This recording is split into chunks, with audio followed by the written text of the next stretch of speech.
This piece describes sexual violence, abuse, and institutional cruelty. If these topics are difficult for you, please consider pausing now. You are cramped in a low chamber beneath the roar. Stone presses against your back. The air tastes of dust and old oil. Torches gutter somewhere above, throwing long, trembling shadows that slide like hands over the wall. You hear the crowd as a distant tide. Cheers, the metallic ring of gates, then silence that swallows the light. Your rests are marked by iron. There is a chalky residue on the floor where someone once scraped a name or a prayer. You can hear footsteps on the ladder outside. You know, with the slow sinking certainty of someone who has counted the days, that you are not merely a prisoner, you are inventory. What I'm about to show you is the part of antiquity that polite tours and triumphant histories omit, how spectacle and bureaucracy combined to render human beings into commodities. In the stone half-light beneath an arena, the line between public celebration and private atrocity was not accidental, it was organized. If you think hidden histories should be exposed, like and comment where you're watching from, and stay with me. The evidence I'll walk through is precise, and it forces us to rethink monuments we have long admired. I begin with what the sources and the ground together allow us to reconstruct. Conquest created captives in enormous numbers. Entire communities were uprooted. The law treated many of those taken as property rather than persons. Some were sent to work in mines, others to farms, others to the chains and pens that fed the spectacles. The amphitheater was a theater and a market. It was celebration, state theater, and commerce folded into one. Administration, clerks, accountants, lanistae, magistrates, kept lists, assigned status, and moved people through systems calibrated to erase individuality. Archaeology gives us a layout. Excavators have mapped subterranean networks beneath major arenas, holding rooms recessed in shadow, tunnels and lifts that hoisted cages into the light, narrow corridors with iron rings fixed to the masonry. Inscriptions, when they exist, are often prosaic. Ledger-style markings, graffiti scratched with a nail, a sequence of marks indicating numbers and categories. Literary sources, written by observers and moralists, sometimes allude to women being displayed as spoils, or to officials granting prizes to victors. Taken together, these traces sketch a mechanism: the capture, transport, cataloging, and occasional selection of human beings for public distribution. Let us unpack that mechanism step by step, and then sit with what it meant for the people who lived through it. The conquest produced captives. The law categorized them. In the aftermath of campaigns, magistrates, commanders, and merchants filled registers. Administrative language in the ancient world routinely reduced persons to classifications: slave, captive, prize, or property. These were not mere words on a papyrus kept in a private chest. They were the categories that decided whether someone was sold in a market, sent to labor, or paraded before a. The lanista, the manager of gladiators, was a node in this system. He purchased, trained, and sold men for the arena, but he also received, at times, women and children as part of the spoils. The ludus, the training school, was an economy of discipline and spectacle. It needed labor, audiences, and the constant replenishment of human commodities. Archaeologists have found spaces that match the descriptions of these administrative functions. Rooms adjacent to training barracks where account tablets would have been kept. Masonry with iron fixtures suitable for restraining people. Graffiti in and around these structures that registers names, boasts, or curses. Graffiti is especially revealing because it is human and immediate. While most inscriptions are formal and intended to last, graffiti is the scratch of someone who needed to speak, sometimes to claim presence, sometimes to protest. When excavators report scratched marks in holding areas, when ledgers list categories rather than names, we should not treat that as mere detail. It is the scaffold on which decisions about bodies were made. Now this is where inference must be cautious. There are few extant documents that say, in explicit legalistic terms, these women were handed to gladiators for private use. What we do have are patterns, legal frameworks that made captives property, administrative records that showed distribution of spoils among a commander's retinue, literary hints that the winners and officials sometimes took persons as rewards. From those patterns, historians and archaeologists construct plausible reconstructions. We can therefore describe likely processes without pretending to possess an explicit shopping list naming victims. Imagine transport. A convoy moves inland from a battlefield. Cages and carts, men with shackles, a few women wrapped in tired cloaks. The route goes through towns that will profit from their arrival: innkeepers, middlemen, and record keepers. Officialdom requires inventory. Where, how many, in what condition. The prisoners are tattooed or marked. A scribe writes a brief entry in a ledger. Femini, 4. That entry, sterile at first glance, carries consequences. It triggers transfer, some to markets, some to households, some to the ludus or to stables of a patron. Once registered, the administrative logic begins to prescribe their futures. Here, the role of the amphitheater becomes central. The arena is not merely an entertainment venue. It is a public forum in which privilege is performed and social hierarchies are reinforced. The spectacular display confers honor upon the sponsor, an editor, who, in rewarding allies and clients, may give them access to certain people. Gladiators accrued celebrity and material reward, and sometimes that reward included rights of choice among captives. In the regime of spectacle, distinction was purchased and displayed. This is not mere conjecture. Contemporary moralists and satirists complain about excess, about the way elites flaunted their spoils. Such critiques, while partisan, confirm that the distribution of people as prizes was both known and embedded in social dynamics. But what did this mean concretely for women who became part of this circuit? For them, the architecture of spectacle and the machinery of administration converged in a way that erased the boundary between public humiliation and private violation. In some instances, the violence was overt and physical. In others, it took the form of repeated degradation under the guise of reward. We must be careful with language here. Describe, as the evidence permits, the processes, selection, allocation, and exploitation, without resorting to lurid detail. The harms were real. The precise acts often remain unrecorded in the surviving sources. That absence is itself significant. It speaks to an institutional tendency to normalize and conceal certain kinds of abuse. When archaeologists excavate beneath arenas, they frequently report things that resonate with these narratives. Small objects that indicate temporary holding, iron rings set into stone at waist height, the remains of wooden platforms that would have been hoisted by machinery, traces of reused fabrics in cramped spaces, and graffiti on the walls of subterranean passages. One scholar described the hypogeum as a working floor of the spectacle. Here the mechanical and human intersect. The physical fittings, lifts, pulleys, cages, enabled dramatic effects above and efficient concealment below. The same machinery that brought beasts and fighters to the light also allowed other movements to be hidden until they became necessary for the purposes of spectacle or reward. There are literary traces that corroborate this. Roman authors, especially those who commented on morals and excess, record episodes of indulgence and mention the presentation of spoils at games. They do not always describe the inner logistics, and they are rarely victim-centered. Their concerns often involve status and luxury.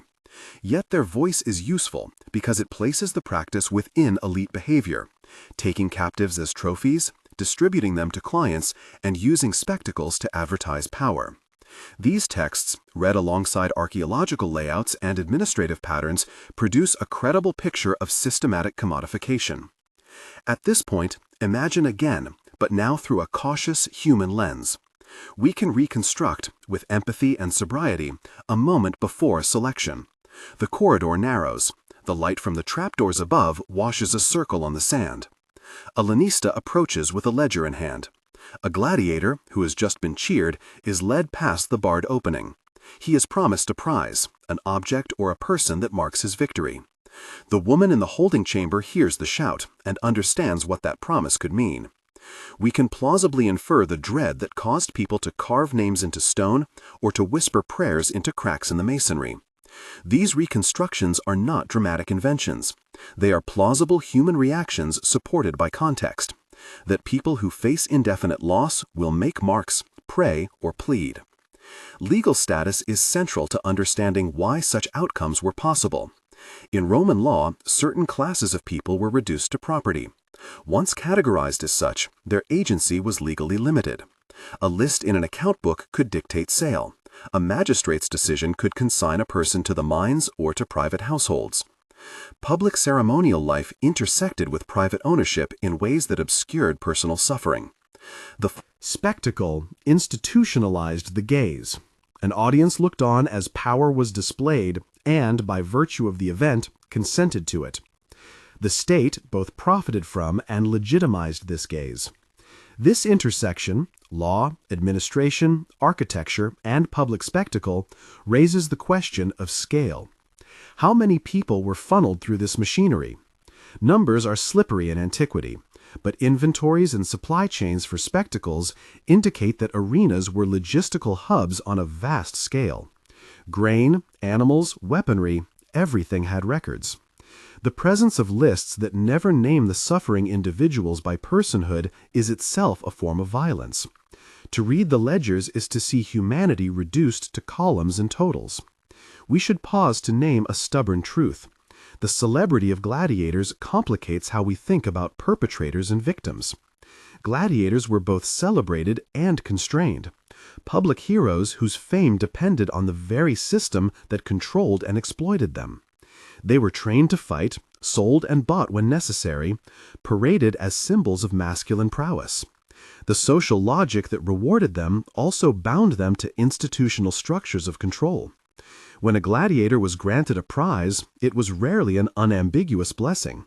It marked his integration into the patronage networks that sustained the spectacle. The fact that some gladiators may have been implicated in abuses towards prisoners does not exonerate the institutions that created those dynamics. Let us be explicit about what the evidence shows and what it does not. The archaeological record confirms the existence of spaces designed to contain, move, and transform bodies for public display. Administrative traces confirm categorization and distribution. Literary allusions confirm elite practices of distribution and indulgence. What we do not have are comprehensive lists of individual abuses recorded in forensic detail. That lacuna means historians must rely on triangulating diverse sources and remaining attentive to the ethical implications of reconstruction. The absence of explicit narrative should not be read as evidence of innocence. Silence can be part of an institutional strategy of normalization and concealment. Consider, too, the ways social memory has obscured these practices. The monuments survive, facades polished by modern tourism, while the ledger books, when they survive, are cataloged in archives and not displayed in public squares. Public storytelling has often emphasized architectural marvels and military glory, while the routines of humiliation that enabled those spectacles fade into footnotes. Recovering erased voices requires an interdisciplinary approach. Archaeology to reveal physical constraints, administrative history to show the paperwork of ownership, literary studies to interpret contemporary commentaries, and, importantly, sensitivity to the small human traces that hint at interiority. A scratched plea, a token left in a cell, and Ali's whispered name. I spoke earlier of graffiti because it bridges the anonymous and the intimate. A scratched mark can be both a protest and a record of presence. It shows that someone insisted on being seen, transient and vulnerable as that attempt might have been. In excavations, graffiti occasionally references names, lovers, or curses. When found in contexts associated with confinement or movement into spectacle, these marks assume a new weight. They become signals that someone resisted being fully absorbed into a ledger entry. Reconstruction of procedure, how a person moved from capture to prize, must remain cautious yet concrete. On the most likely path, a captive passed through a chain of custody, battlefield to camp, camp to merchant or official, official to holding, holding to distribution. Each step required documentation, decisions about destination, and physical infrastructure. At the distribution node, choices were made. sale, assignment to a household, assignment as labor, or allocation as a prize to be given to winners or patrons. The conventions of honor and reward allowed elites to treat humans as tokens in social accounting. Rewarding a soldier or exhibitor with a person conveyed status and reinforced bonds of dependence. I will not dramatize sexual acts. Instead, I will focus on mechanisms and consequences. When the distribution system allowed captives to be allocated as rewards, it created conditions in which sexual exploitation, ranging from coerced sexual relations to outright assault, was a risk built into the institution. Reports from moralists, legal cases that survive in fragments, and the administrative frameworks that defined persons as property all suggest that sexual violence was among the possible outcomes of allocation. That is a somber, clinical statement, but a necessary one. Institutions can produce predictable harms when they treat persons as fungible. This system also left psychological scars that outlived the events. Survivors, if any, returned from such circumstances, re-entered communities that had normalized the spectacle. The culture that had turned bodies into tokens rarely built mechanisms for restitution or acknowledgement. Social memory could shift, with glory claiming the foreground and suffering receding to the margins. Our duty as investigators is to reverse that shape of memory, to place suffering not as a shadow beside architectural beauty, but as an integral fact about it. By now, you may be asking, is there any direct proof that gladiators themselves participated in sexual violence against female captives? The direct proof is thin, explicit admissions are rare, but the circumstantial fabric is dense. Arenas and their support structures provided the space, legal norms provided the permission, elite practices provided the incentive, and the very public nature of awarding prizes made private exploitation both accessible and easy to conceal. Scholars, therefore, argue in degrees of likelihood. Some point to specific anecdotal references in later sources to instances of individuals taking women following games. Others emphasize the administrative and architectural evidence to argue that such outcomes were, if not uniform, at least foreseeable and frequent enough to be part of the institution's design. We must also consider the role of shame and silence in the sources. Victims did not write the official records. Elites did. When accounts survive that denounce excess, they often come from observers disturbed by the moral implications,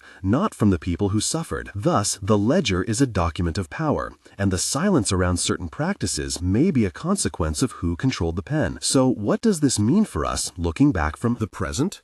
First, it forces us to alter how we interpret monuments of ancient power. Stone is not neutral. An amphitheater is an architectural achievement and a social instrument. Second, it invites us to reconsider celebrity. The fame of gladiators cannot be untethered from the systems that sustained them. Third, it imposes an ethical duty on historians and museums to present not only the spectacle, but the scaffolding that supported it, the administrative lists, the hypogeum, the marks of confinement, and the fragments of human voice. If you are producing a public presentation of this material, I recommend a clear content warning at the outset and careful staging that avoids reenactment of sexual violence. Use visual cues, shadows, close-ups of iron rings and scratched walls, pages of ledgers blurred at the names, to convey the reality without sensationalizing the harm. Include expert testimony from archaeologists who can describe the fittings and layout, and from legal historians who can explain the administrative language that made such practices possible. And center the small human traces, a carved initial, a token scratched beneath a bench, a ledger column labeled in shorthand. These are the places where the anonymous becomes visible. We end, finally, on a moral historical reflection. The architectural brilliance of ancient empires masks administrative choices. Monuments survive, marginal lives rarely do. Revealing the intersection of spectacle and bureaucracy is not an act of presentist moralizing, but an inquiry into the mechanisms by which harm is organized and legitimized. To know that the amphitheater, both marvel and machine, could facilitate the commodification of human beings is to be obliged to remember those whom history rendered invisible. If this account has challenged your assumptions, subscribe and turn on notifications to follow further investigations into how empires manage violence and memory. Tell us in the comments where you are watching from and what surprised you most. A practical program follows from that obligation. First, catalog absences as diligently as you catalog objects. A case file in any exhibition or publication should not only list what survives, a plan, a marble fragment, a name in a ledger, but also state clearly what does not survive, the voices, the full names, the everyday gestures of those consigned to the margins. A visible record of absence prevents silence from masquerading as completeness. Labels must therefore carry two kinds of information, the material fact and the archival gap. Visitors should leave not with the sense that the story is finished, but that a significant portion has been lost by design. Second, place architecture beside administration. Photographs of vaults and arches must be displayed alongside reproductions of lists, receipts, and legal definitions. Where possible, show the spatial relation between an amphitheater's public face and the subterranean structures that held people in reserve. If a hypogeum plan can be layered with the ledger columns that authorize transfers or the scribal shorthand used to record prisoners, that layering renders visible the chain of decisions that turned bodies into inventory. Use simple graphic overlays. Resist theatrical reconstructions that attempt to recreate acts for shock value.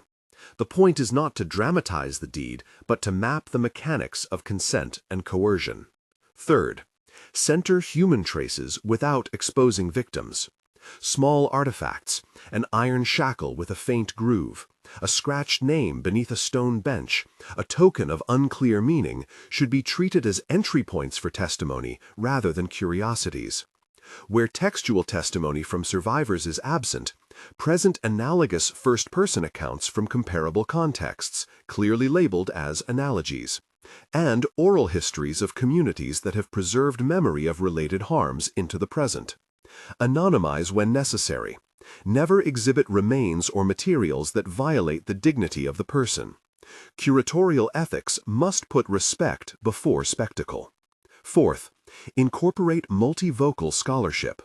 No account of institutional violence should be authored by a single specialist. Archaeologists, legal historians, epigraphers, forensic anthropologists, and ethicists must be foregrounded together, and, where possible, public historians or community representatives should have a seat at the table. A short recorded panel or even a printed conversation that explains disagreements in the scholarship invites lay audiences to appreciate the evidentiary limits and the interpretive choices. Transparency about uncertainty is itself an ethical stance. It resists the gloss of authoritative mastery that hides contested pasts. Fifth, design spaces for reflection and repair. A museum route that ends in a cafe or a gift shop misses the point. Create a contemplative room, dimmed, seating available, cards for visitors to record questions or responses. Use these responses as part of a living archive. Facilitate small, moderated public fora where the exhibition's premises are interrogated. Who benefits when we celebrate spectacle? Who is excluded? And what would justice look like across centuries? These acts of public pedagogy can convert private consumption of spectacle into a civic conversation about memory and responsibility. Sixth, confront institutional resistance. Exhibitions that foreground harm will attract critique from those who prefer an unalloyed celebration of technical or aesthetic achievement. The response is not to avoid controversy, but to fortify curatorial and administrative practices with documented provenance research, legal advice, and ethical review. Institutions should develop clear statements explaining why they present difficult material, the steps taken to ensure dignity, and how they intend to involve publics who have been historically marginalized by the narratives on display. Seventh, connect material practices to contemporary structures, but with caution. Drawing parallels between ancient spectacle and modern institutions, prisons, entertainment industries, military pageantry, can illuminate continuities in how power organizes bodies. Yet such analogies must be precise, grounded in structural analysis rather than rhetorical flourish. The goal is not to equate eras, but to show how certain administrative logics, classification, commodification, public normalization, repeat in varied guises. That recognition equips citizens to see the scaffolding of harm in their own moment. Finally, commit to reparative historiography. This need not mean literal compensation across millennia. It means prioritizing research agendas that recover marginalized lives, supporting open access publication of ledgers and databases, and building exhibits that invite community custodianship of narratives. Where modern descendant communities or stakeholders can be identified, seek collaborative pathways. For interpretation and display, adopt the posture of custodianship. Declare stewardship, explain limits, and leave space for future voices to intervene. History is not merely to be known, it is to be reckoned with. Architectural marvels teach us about skill and ambition. Administrative records teach us about calculation and indifference. Both belong to the past, and both should shape how we live now. When you next walk past an ancient facade or a modern stadium, look for the margins. Read the ledger, not just the inscription. Ask whose labor made the spectacle possible and whose suffering was rendered invisible in the process. That habit of questioning is the modest, stubborn work of making memory honest. If this episode raised questions or compelled you toward particular archives or readings, tell us below which sources you want unpacked further and which museums you think are doing this work well. Your suggestions will guide future inquiries and exhibitions that seek to pair wonder with candor. If you found this useful, subscribe to follow deeper archival dives and ethical case studies. Your engagement helps sustain the scrutinies that monuments so rarely invite. Begin with a small, shareable plan. Before any object leaves storage or a label is fixed, convene a compact steering group, a provenance researcher, a curator with thematic expertise, a community liaison, where possible, representing identified stakeholders, and an external ethicist or historian not employed by the institution. Charge that group with 3 immediate tasks. 1. Map the knowns and unknowns, what we can reasonably assert about origins, makers, and chains of custody. 2. Identify likely harms embedded in display choices. 3. Draft a provisional program for consultation and reflection. Short, structured steps reduce the temptation to default to celebration when complexity arrives. Operationalize transparency. Draft wall texts and catalog entries that make provenance lines visible. Where certainty ends, say so. Offer an accessible research file online alongside the exhibit. Photographs of ledger entries, acquisition correspondence redacted as necessary, and an annotated bibliography. Where permission allows, post audio interviews with dissenting scholars or community members so visitors can hear, rather than merely read, the choices and tensions behind the show. Transparency about limits is disarming. It enfranchises skeptical visitors and invites collective witnessing rather than passive admiration. Design interpretive sequences that refuse spectacle without surrendering curiosity. Begin with context. How an object entered an archive, whose labor and administration made that entry possible, and what narratives helped normalize its removal or repurposing. Follow with intimate human stories, letters, household inventories, ledger notations, so that structural description remains tethered to lived lives. Conclude with a reflective space where visitors can record questions, sign petitions, request further research, or indicate whether they view restitution as necessary. That sequence models historical reasoning, from evidence to interpretation to ethical conclusion. Make provenance research routine, not exceptional. Allocate time and budget lines for provenance audits tied to exhibition planning calendars. Train registrars in reading colonial-era ledgers, paleography, and the legal frameworks that govern cultural property. Foster partnerships with university departments, legal clinics, anthropology, history, so that institutions without in-house expertise can field rigorous inquiries. Built into every major acquisition or loan agreement should be a clause that mandates provenance review and sets out remediation pathways should new information arise. Build community encounters that matter. Meetings should be mediated, compensated, and framed by clear agendas and minutes.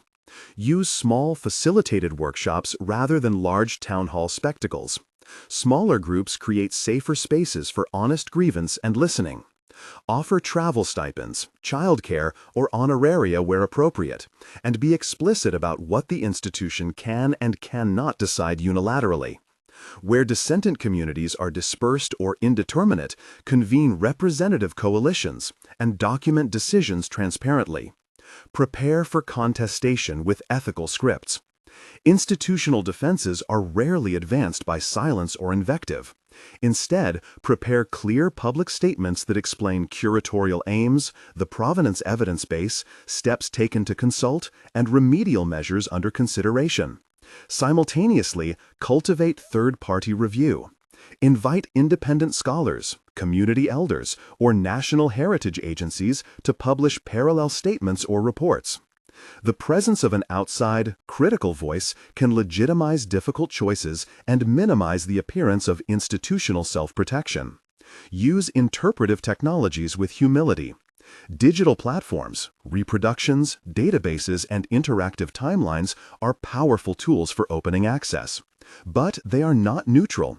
Whose metadata standards are used? Which languages are prioritized? Are digital surrogates presented as substitutes for contested originals? Whenever possible, co-produce digital content with stakeholder communities. Allow for multiple narrative tracks in exhibition apps, and ensure that online catalogs accept community annotations or corrections. Digital spaces can become sites of reparative dialogue rather than mere archives.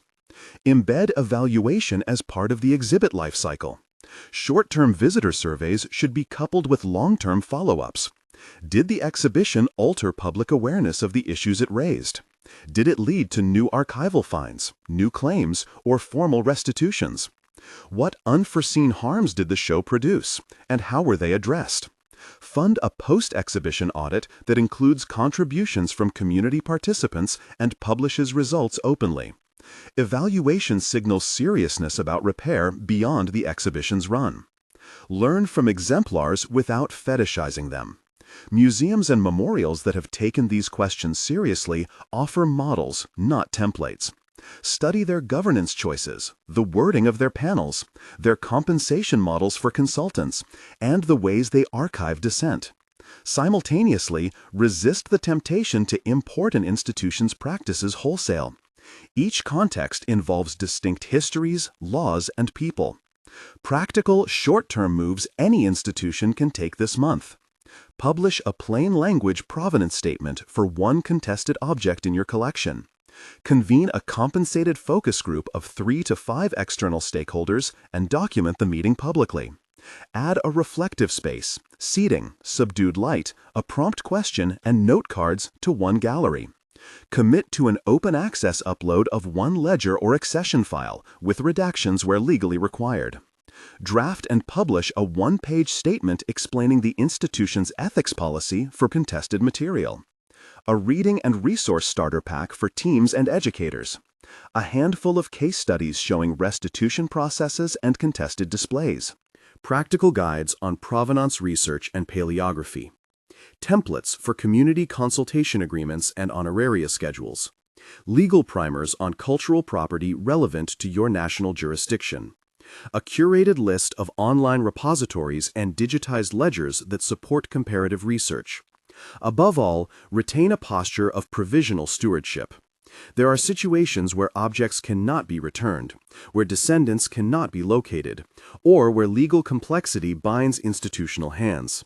Declarations of stewardship, paired with transparent archives, public consultation, and clear timelines for review, can be morally preferable to silence.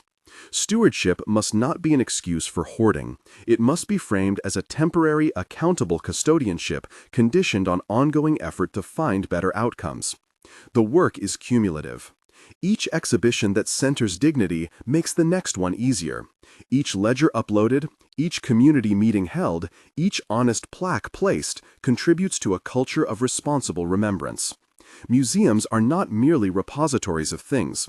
They are civic actors that can either harden injustice into legend or become laboratories for reparation. If you are a curator reading this and you want a practical template for a Provenance First exhibition calendar, or if you represent a community that wants guidance on engaging a museum, tell us in the comments which template you need first. We will publish downloadable tools, an initial provenance checklist, a model consultation agreement, and a post-exit audit form to make these practices easier to adopt. For those who want to continue the conversation in person, consider organizing a small public forum at your local library or community center that pairs a short exhibit tour with a facilitated discussion about memory and responsibility. Keep the groups small, the facilitators external, and the outcomes concrete. A community statement, a research request, or a public petition. These modest civic acts are the soil in which reparative historiography grows. There is no single right way to face difficult pasts, but there are many wrong ways. Chief among them, the insistence that wonder alone is enough. The obligation of public history is to hold wonder and candor together, always in conversation. If you carry one thing from this essay into your next encounter with the past, let it be this. Ask not only what a monument or object makes you feel, but whose labor and whose pain it organizes into silence.